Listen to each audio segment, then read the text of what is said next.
My name is Mike Connor. I'm a principal in a company called K.I.S.S.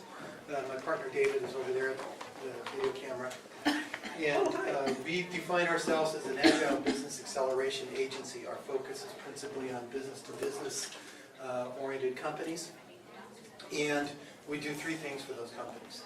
We basically provide training focused on product management, product marketing, business development, those kinds of things. And we also work with companies to transform the organizations within them that are responsible for those functions.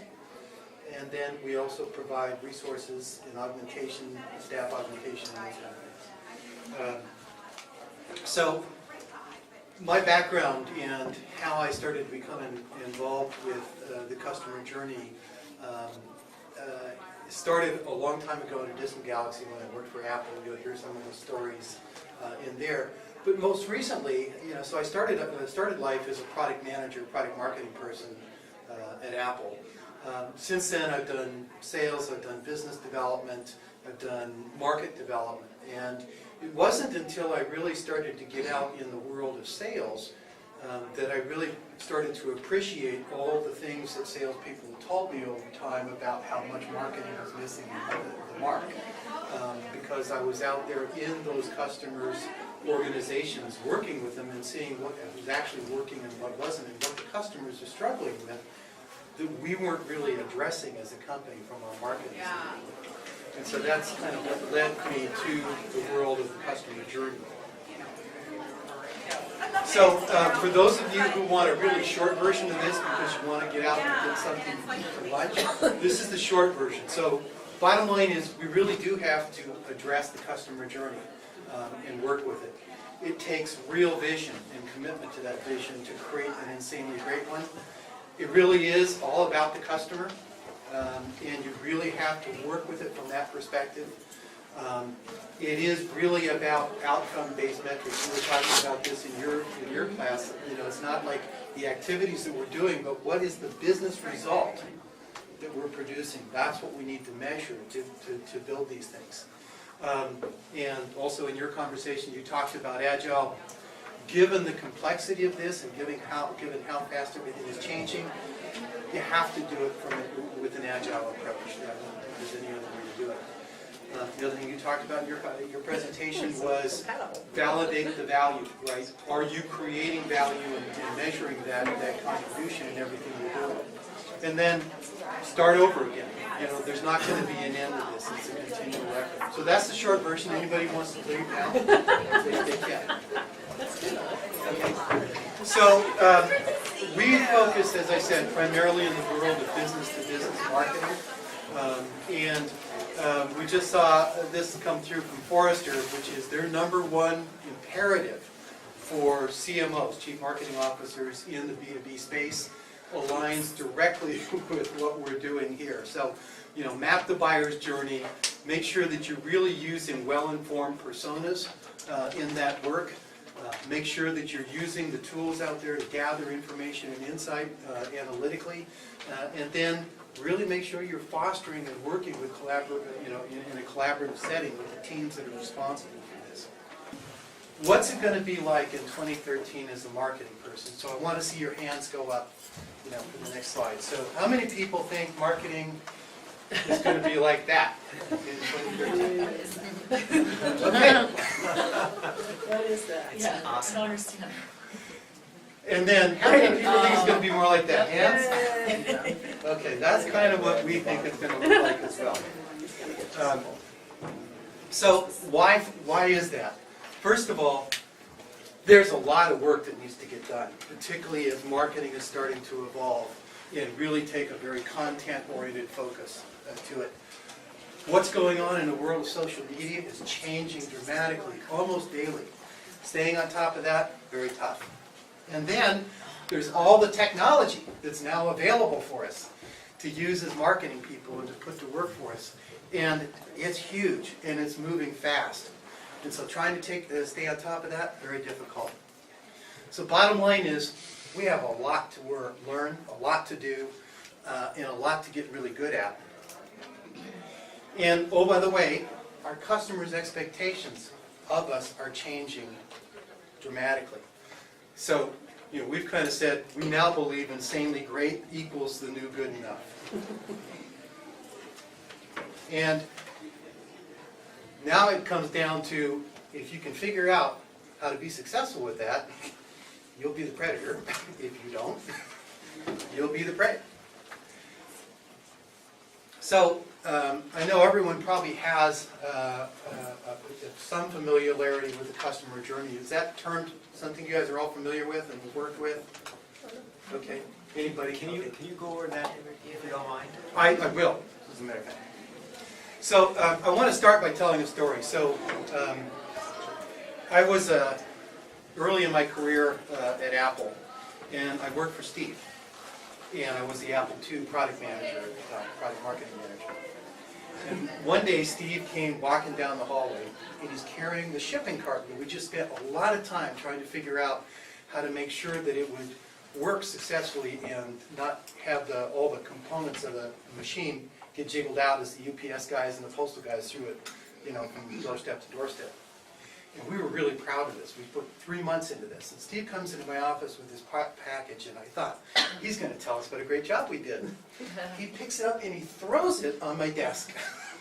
And he says, "Your out-of-the-box experience sucks." And I was smart enough to say, I didn't know what an out-of-the-box experience was. I knew what an out-of-body experience was right about then.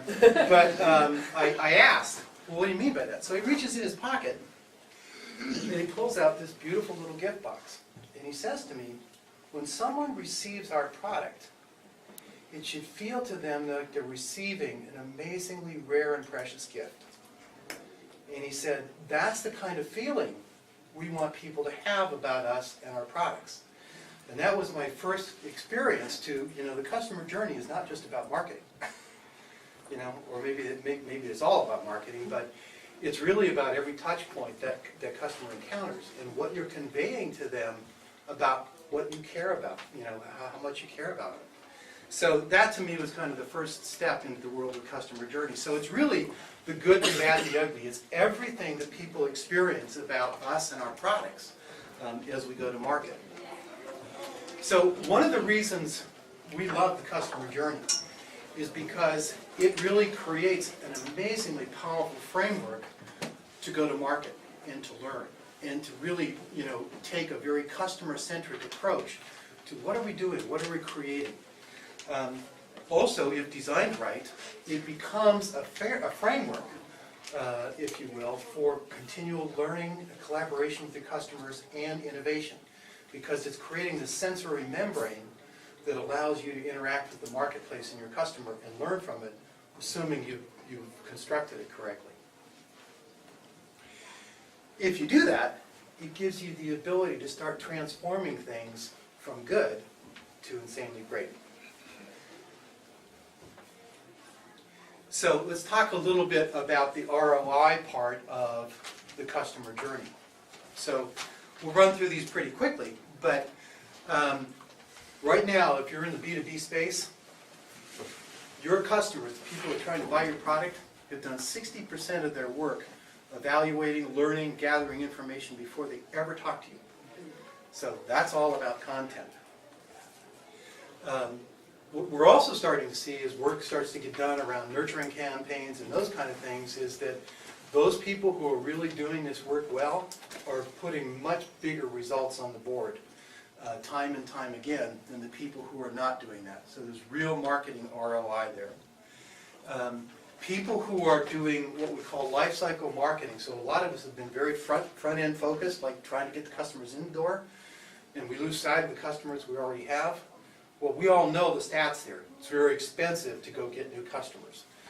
So the people who are doing that work all the way through the life cycle of the customer are, again, putting big numbers up on the board. And the people who are kind of integrating all this are really starting to accelerate beyond the people that aren't. So from our perspective, there's a real compelling business reason to be making investments in this.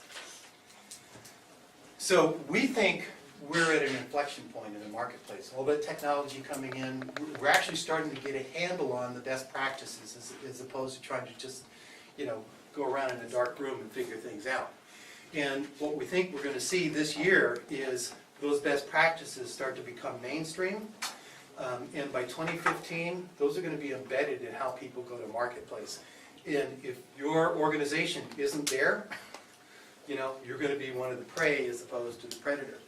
The other thing that's happening is we're changing the way we market and how we bring value to the marketplace through that process. Our customers' expectations about what they expect from us is changing dramatically as well. So that's why we think this is, the market is at an inflection point right now. So now let's talk about how to get to insanely great. So first thing up is it really takes a team. We've seen several companies where it's like the marketing department's off here trying to work on their part, and the product guys are doing something else, and the sales guys are doing something else. What we really want to do is create this seamless experience, right? Where that, the experience becomes the brand, whether we like it or not. So it really takes a team. And, quote from Steve here, every good product I've seen is a result of people who cared passionately about what they were doing. And they wanted to create something that was exciting for them. So I'd encourage people, take that mindset as you go in here. But bring the rest of these folks in. And I really believe that we would serve ourselves incredibly well if we took some of the user experience design guys that we have that build products for us and say, could you go look at our customer journey, right? Walk through it and tell me what's working and what's not from a design perspective. I think we'd see some amazing changes start to take place really quickly. But all these people have got insight, particularly the ones that have been out there working with customers. Those are the ones you want as a part of this team.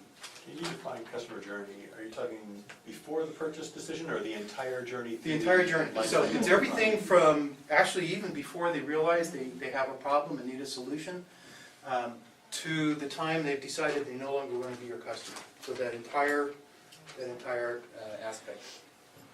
So the other people that need to be a part of this team are the customers. Right? And you'd be surprised how willing they are to actually hold up their hands and help guide you in defining and refining what you're doing out there as part of the customer journey. Next thing is it takes vision. You have to be beyond where the marketplace is. And yes, you want to listen to customers, but some of the greatest things have been created because technologists who knew what they could do, right, got together with people who had a better understanding of what the customer's needs were. And by blending those and creating a vision for where they wanted to go, they could lead the market and lead the customers.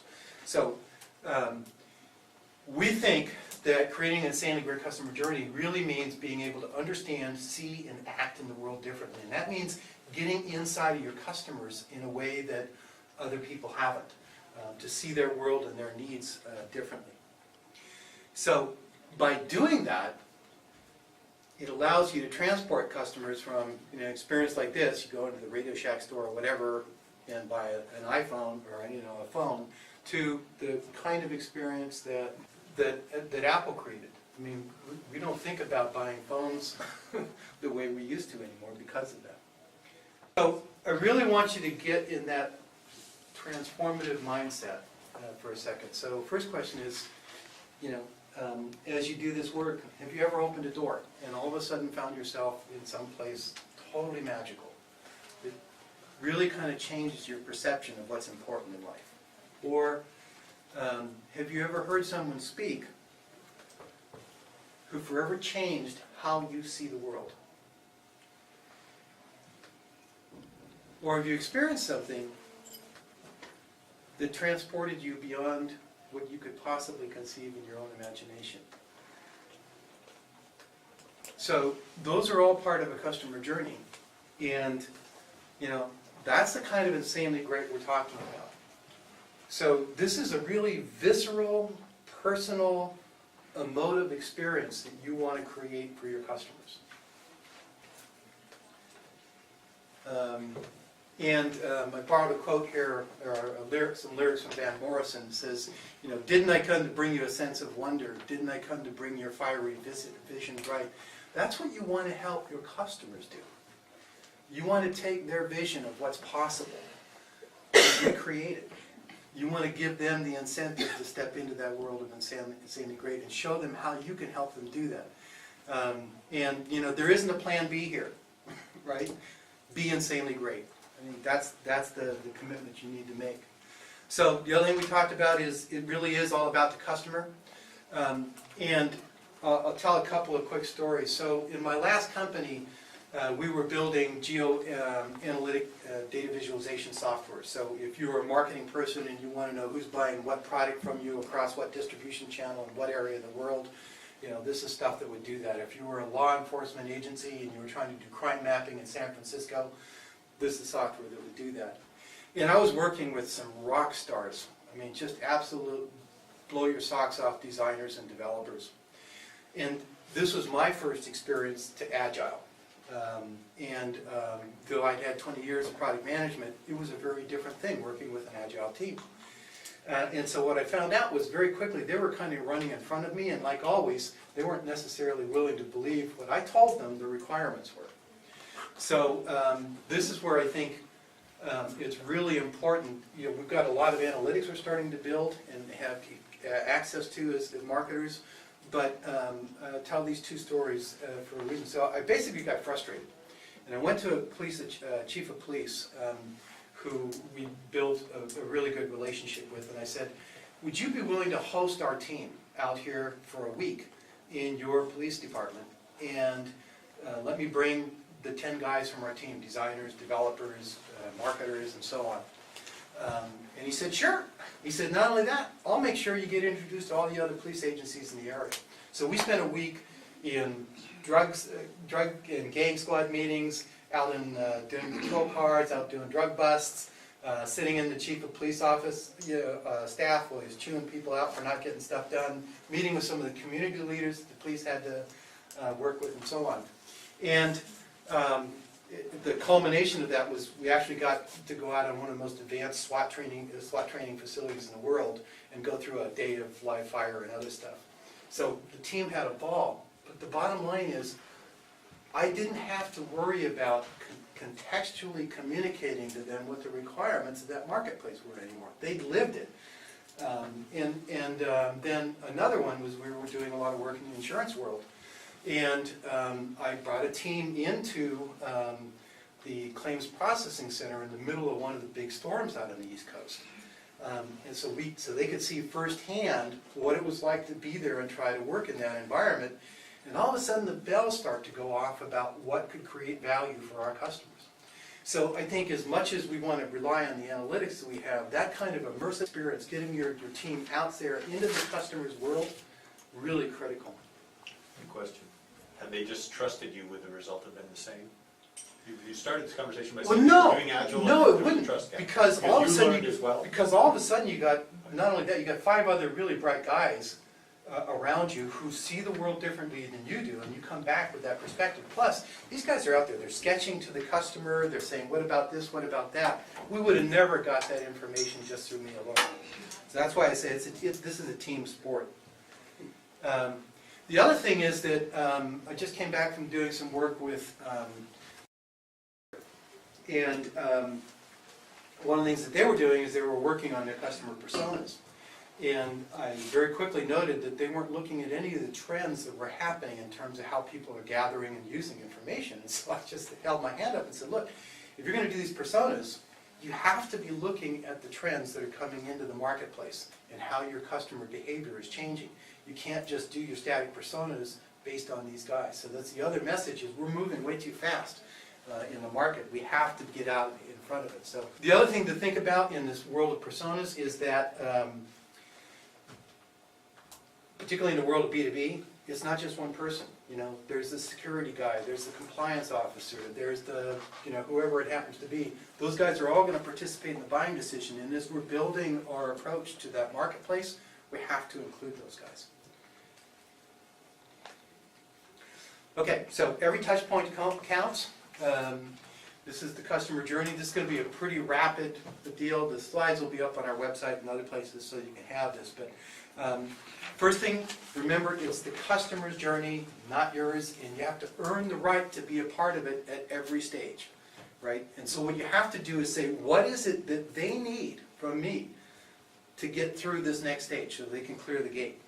As I said, it starts before the prospect knows they need a solution. That's called the status quo. Here's where you want to be bringing industry thought leadership that helps them change their perspective of the world. Some point, the boss is going to come in, something's changed in the industry or changed with that company, and now they're ready to take action. They're going to pull a team together. This is where you want to start focusing information and knowledge around their functional areas and issues. Now they're going to start to search for options. This is where you have to stand there as objectively as possible and help illuminate their thinking about the problem they're trying to solve. And help build a best practice framework for them to do those solution evaluations. Next, they're going to be evaluating alternatives. So right now we've got like online trials, all those kind of things. But really get in there and know who the influencers are going to be and what their requirements and needs are, and make sure that you're speaking to those. So, for example, one of the things we did in the software company I was a part of is I learned that unless I sat down and asked them, who's going to be responsible for this decision? What's the business outcome they're going to want to have from this solution? And what can we do to make sure that your trial is pulling that information in and demonstrating that? Basically we just blew out because they didn't get the core business value they want. So really, dig in and understand what's going to create value then.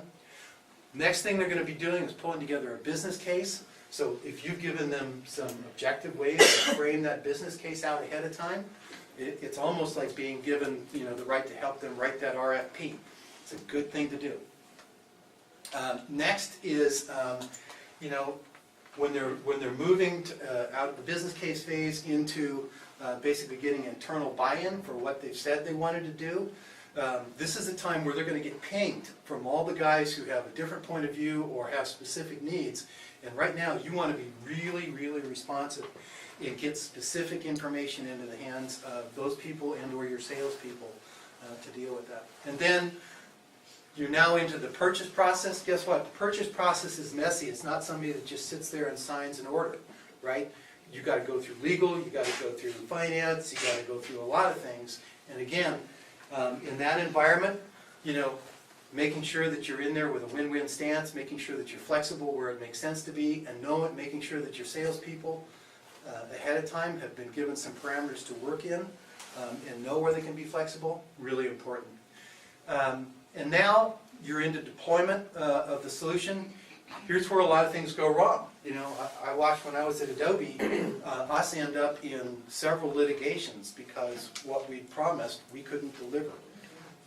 You know what? That's not where you want to be. So make sure that you've got something that's really well designed, really well communicated. And this is where I think marketing can play a major role, particularly if they're thinking very much from the customer's perspective. And then you're now into the deploy, where they're actually validating the value, i.e. they're using the solution. Again, this is where you want to stay on top of things.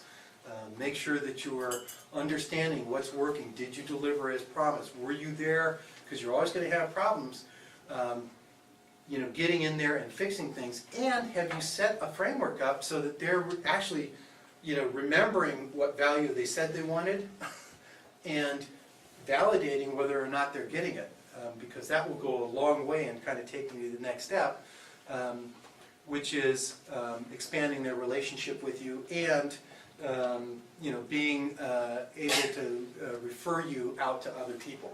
So those are the stages of the customer journey. And why is this important?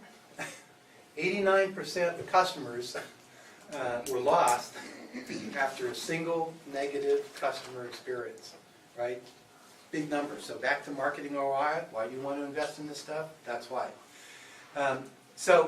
Outcome-based metrics, as you walk through these stages, they'll be different for different products and so on, but you really want to make sure that you're defining the business outcome you want from each stage. Not only from your standpoint, but more importantly from the customer standpoint. What is it that they need to achieve, and can you track, are you helping them do that or not? Next is really stand back objectively and look at your customer journey and say, Is this helping or hurting us in terms of creating momentum and value in the marketplace? Because the bottom line is it's the weakest link that's going to cost you. And all the money and effort you put into some of those other things, if you've got some place where you're breaking down, guess what happens to all that money? It goes nowhere, right? It's lost. So this is where you really want to dig in and get objective. So the deep dive assessment, very quickly. It starts with how well do you know your customer and their needs and the influencers associated with those customers at each stage of that journey. Second deep dive is how well does the content that you're providing and the experience you're providing them support those needs at each stage in the journey. Then, do you have the analytics and the voice of the customer in place at each stage of that journey so you know whether what you're doing there is helping or hurting, and is it creating value for your customer or is it not? And you know what? We're getting more and more tools that allow us to do that. So because this is an area where it really sheds insight into did this brochure do anything for us? Did this training course that we offered accomplish anything for us? Did this trial help us or not? Those are the questions you can start to answer with that. So the next thing is we've got all this technology out there today that allows us to automate things. So you've heard of marketing automation, integrated marketing systems, social media management, all those things. This is where all this stuff comes to play because anything that we can do in an automated way, we talked about A and B testing and the other stuff before. Anything we can do to automate that makes it easier for us to be successful and to create some good value for our customers and for the companies we work for. And the last thing is... One quick question. Yep. Analytics and voice of customer analytics, is that things like surveys and... Mm-hmm. Okay. Yeah. So the other component of this is, do we know what our expectations are of what is going to happen in each one of these stages? No worries. And are we doing? Do we know what the risk profiles look like? If we're starting to lose somebody, do we know what the earmarks are of starting to lose somebody at that stage are? And do we have mechanisms in place to try to counteract that? So that's a deep dive assessment that we think you ought to do on a customer journey. When you're done, you'll have basically a heat map that says, the red areas we're probably not doing so well in. Maybe the blue we're doing really well in. But you really want to have that perspective of the customer journey, of your current customer journey. And the reason for that again is to identify where those weak links are, because that's what's going to break the customer's relationship with you. So, get agile. There's a lot to do here. And you can't take this whole thing on all at once. I don't believe in the Big Bang Theory at all. You've got to start with where is there the greatest opportunity for me to create business momentum in this customer journey? Let me start there. All right? What did I learn from that? What's next? All right? What's next? So that's called Get Agile. We've talked about it throughout here. More and more people are becoming familiar with this. We think this is a must-do. For those of you, how many people are familiar with Agile? Okay, so I won't go through this a lot, but basically, it starts with knowing what that framework is for the overall customer journey, knowing the work that you need to do, and then identifying your first priorities and going for it. Lock those into time-bound sprints, come back and say, what did we learn? Okay, how's that going to change our overall vision for what we need to do, and how's that going to change the work we're going to do in the next sprint? Again, what I heard in the last session, don't focus on tasks, focus on business outcomes. So prioritize work based on the business outcome it's going to produce for you. And we think that starts with saying, what customer value is this going to create? How much of a difference is this going to create out there? Not just to one or two customers, or because now I can have something cool in my marketing portfolio, but is it really going to create significant value for most of our customers? That's priority number one. And then urgency to complete, comes down to, are there other things that, if this doesn't get done, aren't going to get done, so we should prioritize that higher. And then we believe that as much as Agile is important on an individual level, you really want to start over time shifting your company to this so that their strategy and their vision is aligned with Agile values and principles. That they're really focused on delivering customer value. That the culture and leadership supports that. That the people in the organizations are structured to work that way. And that the processes that you have in place are really kind of Agile oriented, and that the systems and tools that you have in place are really designed to support that. So that's kind of a longer term effort, but you want to be conscious of that as you're doing this work. So with all that said, you guys know this one, right? You still got to keep it simple, including getting it to click. So this is not a boil the ocean strategy, right? So what is important is to understand that overall framework and the interdependencies across there. What is also important is don't try to do the whole thing at once. I love this quote from Steve because it's so true. Simple is harder than complex. So this is a complex concept that we've talked about here, but it's by looking at that whole that allows you to get down to what are the few things we can do right now today that are going to make a big difference. And and focus on those. So as you lay out your roadmap for this, keep it simple, right? But keep that framework in mind. Again, go for insanely great. Steve used to always hit us, hard about if you're not going to do something that's totally awesome, you're wasting your time. Don't do it, right? So what you want to be looking for in that framework is points of innovation. Right? Where can you change the game in the marketplace? Change the game for the customer. And then the last point is validate what you're doing. Are you or are you not creating incremental business value for your customer first and then for your company? And then the last one is you get to start all over. Because this is ongoing. The influx of new technology, the influx of new business models, the influx of new marketing methodologies and new marketing technologies is not going to stop. So you can't just go create your customer journey and call it a day, right? We think there ought to be teams dedicated to doing nothing but evolving this customer journey through continual learning and innovation. The bottom line is keep going. Each one of these things that you do is going to increase your velocity. It's going to increase your effectiveness as a marketing team. So keep doing it. So bottom line is, got to do it. Got to work from real innovative, inspired vision. It really is all about the customer. Every one of those touch points counts. Get agile, keep it simple, validate the value. That's the key messages. So I think the other summary here is really sit back and think about how can I create this incredibly precious and valuable gift for my customer? How can I do something that's going to rock their world and change the way they think about their job and our relationship to it? That's the mindset that you want to approach this from.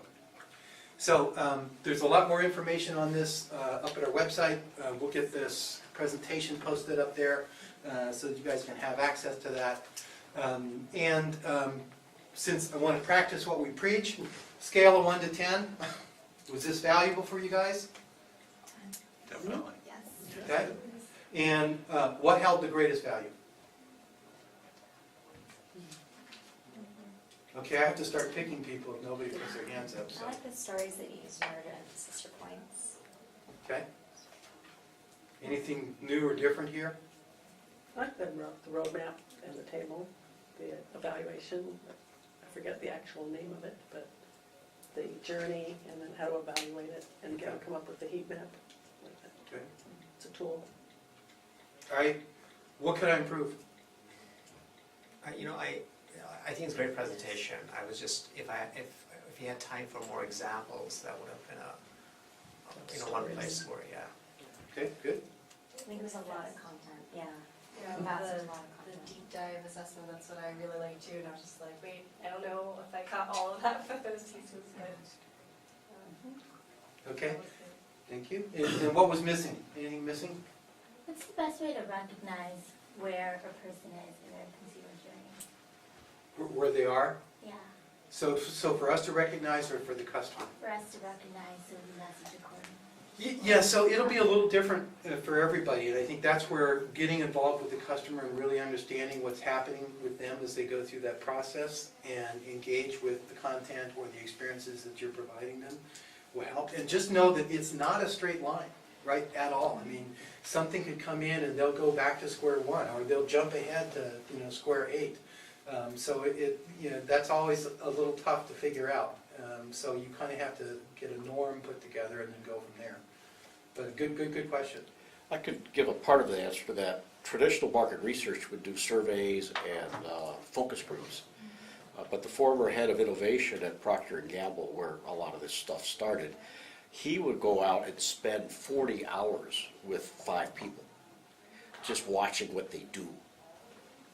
And that's how you begin to understand where they are in that whole buying cycle, the whole customer journey. I wanted to just make a comment to what you asked. I think that if you're on an online business, there's a real danger to assume you know where they are in the journey based on the behavior. I'm speaking from personal experience. I love to download white papers. I just save a lot of white papers. But I'm not in the buying cycle yet. There's an assumption on that phone call I get immediately or that email I get that is very presumptuous. So I think we as marketers need to be careful about what we assume based on a click, So there needs to be something more there where maybe the customer's more in control of telling me where I am or something. Well, we're better, yeah, so I'm thinking But exactly. that's just a comment Yeah, on no, that that's good, challenge. like, I work in advertising, that's what we struggle with all All the the time, is time. where we have some people that we're trying to get them to decide to go Right. do this, and some people we're trying to give them an offer to go do Right, this, right. because they're ready to do it, but how do you know where Yeah. someone is? Yeah. Yeah, it's a really. Yeah, it's a really good, and it's a real challenge, and I'm just thinking personal experience is that I did a lot of research to pull all this stuff together. Because behind this is about 175 pages of methodology to go do this work, right? Right. But I did a lot of what you did. I started to pull down a lot of white papers and other Right. stuff, and there's this one company, I'm not gonna mention names, but I've told them, I said, look, I did this because I'm researching the subject. Right? I get a phone call from their salesperson every 2 weeks, and it's like, it'll be a different salesperson, Yeah. right? But it's like, look, I told you guys, I don't know, look, I've been in sales, you're wasting your time with me, I'm It's like- trying to tell you that, It's the right? dark side of CRM, I Yeah. think, So, right? yeah. So other questions? Can I give you an example of an awesome, I had an insanely great thing happen? Yeah. That I immediately thought of when you said that. I opted out of an email. I do this all the time because I signed up for all these white papers, right? And I'm starting to realize I need to put them all in e-reader or something else. I can't get all these email newsletters. So I opt out all the time, and they're usually these really ugly, you unsubscribe things. But I unsubscribed from HubSpot's emails, who I like as a marketing company, and I may be a customer for them in the future, because I do marketing automation stuff. And they had the funniest opt-out video on the page. It's like, That's too funny. oh, what did we do wrong? We messed up. Oh, we're so sorry. It was hysterical. I wrote them a note. I said, don't worry, I'll follow your blog. That's great. It was an example of that, I think, of knowing that was appropriate for that time, and I'll never forget it, and I'll think of them next time. That's So, great, I it was love that really one. good. I was gonna say, as you mentioned that, another one of my favorites, how many of you guys know Marketo? Oh, yeah. Okay, so have you downloaded their white papers and stuff? Yeah, they call I me. mean, they are awesome, right? Very And they're not like this other company, which is like, I think they've got a lot of touch points to know what I'm about, right? Mhm. And the first qualification is how big is your business, you have to forget it. You can just download the Yeah, white you'll papers. come to there. us when you need it, but if you guys haven't had a chance to check out their stuff and their campaign approach, I mean, there's an example, I think, of people who are really doing it right. Did you say Marketo? Marketo. Nobody knows how Okay. to say it. Oh, Marketo. Marketo. You say Marketo, I say Marketo. Marketo. So, other questions? McAdoo. thoughts, inspirations? So what's the first thing you're gonna do when you get home about this?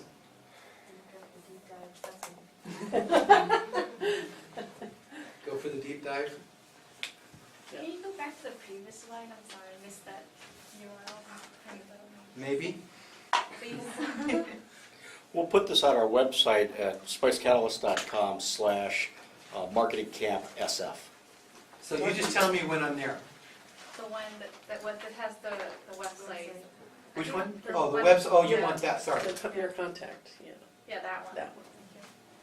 Okay. Have you seen the McKinsey's like consumer decision journey that Yeah, they did yes. a couple of years ago? Yeah, So I really like that. I don't know if it's probably just a visual thing because I think that really that's the one that's kind of the loose. Right, it's yeah. a loop because the consumer is constantly thinking about purchasing. It's not about we go from a purchase funnel from the top to the bottom and Right. then we end, or even it's a line. I think it might be a visual thing, but I think that's what's really important to keep in mind is that when you are in the market for something, you don't just kind of stop at one point. Like Right. you continuously, there's an opportunity to continuously market to them, and just because they fall off your purchase funnel in the top doesn't mean that they don't come back. Right, So like I think that's also something that people like miss opportunities in terms of remarketing or targeting them or having a different conversation with them.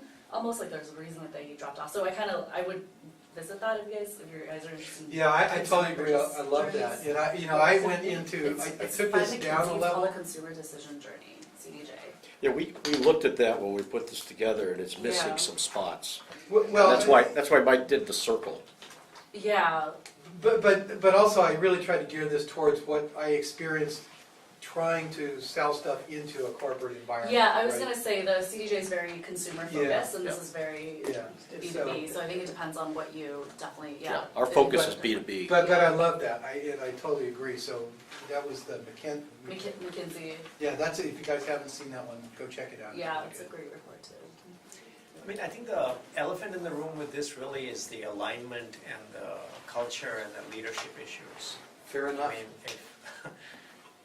if you're in a place in the org chart and, there's so much you can do, but then you start getting pushback, and so then you realize, let me just optimize where I am. And anyway, so I just wanted to. Well, I'm going to relate, because I did, prior to the product company I was in, I did work for two different companies that were, we were software guns for hire, right? We did big bore enterprise commercial software, particularly that was web-based and so on. So we started to kind of sneak Agile into our engagements with customers because we ran up against many cultures that were just not there. And so we didn't even, we deliberately never said the word Agile. So it was kind of like guerrilla tactics, but we just said, okay, we're going to do this, we're going to do this, and we're going to do this. And in your meeting, we talked about how you set up the budget for these things. Well, the bottom line is we had to work against budgets. But the customers always felt they could get more without having to put any more budget on the table. So we also found that Agile was a very powerful way to get them to make those decisions, because we'd set up, okay, here's what we think we can do with this, here's things that we don't think we can do, and here's things we might be able to get to. You pick, right? So I think if you've got a culture that is just kind of going to roll their eyes sideways at this, one, you might be working for the wrong company. But two, I think there are ways that you can not just take this head on. You start to build kind of a cadre of people that start to demonstrate business results from this without ever saying the word Agile or customer journey for that matter. So some thoughts. But you're right. I think the biggest barrier to this kind of thing is the culture. Totally agree. More questions? And to enhance your customer journey, we'll adjourn early so you can get downstairs and get lunch before everybody else. Yeah.